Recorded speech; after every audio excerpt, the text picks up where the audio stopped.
Beautiful people, it's me, Pamela, on my YouTube. Cho, no, what's the tea? Siyahlaziya.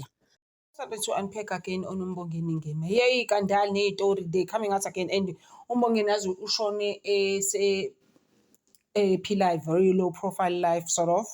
You know, after Kandal zakhe. So, guys, all I'm saying, good Mbongeni Ngema, Apumile, he was not perfect. No one is. Allegedly. He stole money from the government. Back in the days, the money that was actually meant for theater, and you abused many women. No, abuser because the whole thing. I mean, we know Nasi. Go back into out from KZN, guys. So we grew up sees Bonalises into some sketches, nama play. So uleleti wa tandanana 15, 16 and Lilith is my age. And then the next thing guys at 15. Isn't that not right, guys? That's wrong in so many ways because I didn't go to school. This is all I do. You're promising me the world. So the whole thing you're going to wow abuser uleleti. So guys, you know what? Let's just release this guy. I am Bill. Who's this? You got an me. Twitter is toxic. Twitter. I was just saying to one of my cousins because as Twitter, it's crazy how it's actually the worst. Like when it comes to who's toxic, and it's like the worst on social media. Go on, you know I don't even have a Twitter account. I'm just like, why? I've tried to do it. It's the same for me in the TikTok. Like so holy futhi where Action SA is also saying ukuthi government must give him a proper send-off. No ZiGAXA's also said it ukuthi no guys, he deserved a dignified send-off. But please leave us.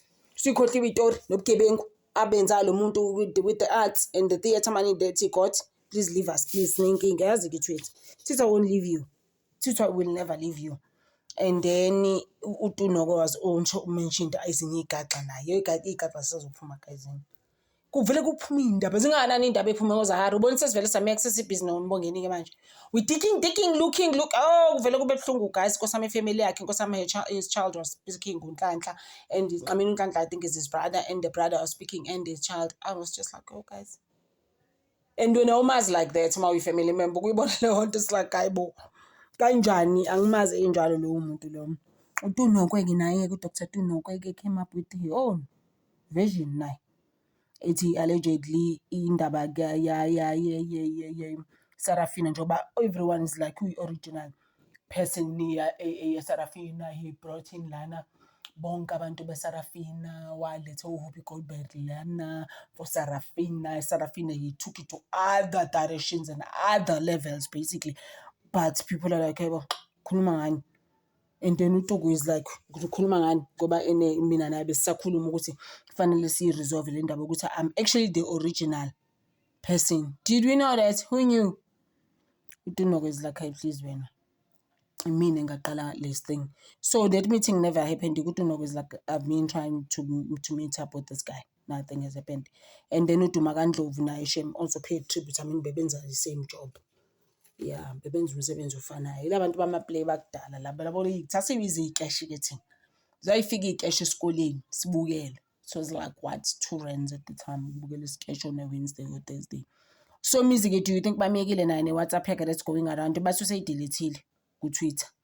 Ngizwe ilinka mina ngoba angithi ubeyibhalile.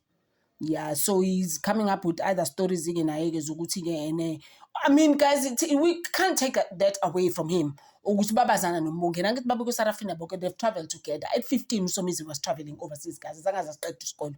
He's not ashamed of that. It's not allegedly. It's a story that's been going around for years. Ukuthi wagcina ngasana ba. You understand? Wavele wadecide to travel necash. Babedlala ama-play labantu. Yibo.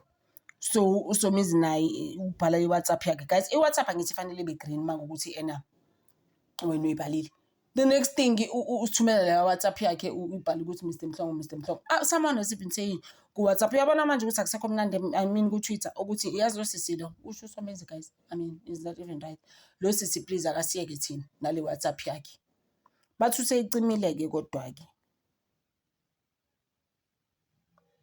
ule WhatsApp yakhe-ke ubrothers-ke because bafile ukuthi uzibhalele yona and then now he's coming up with stories. Guys, we can't take that away ukuthi babazana Mbongeni kakhulu. Ngeke siyihambise leyo nto and it's fine guys. I mean, phela uSomizi how he started vele angithi wayedlala ama-play nobaba wakhe noma wakhe. Yebo, the mother ended up on TV. Naye ubaba wakhe futhi umshefana end up ku-TV.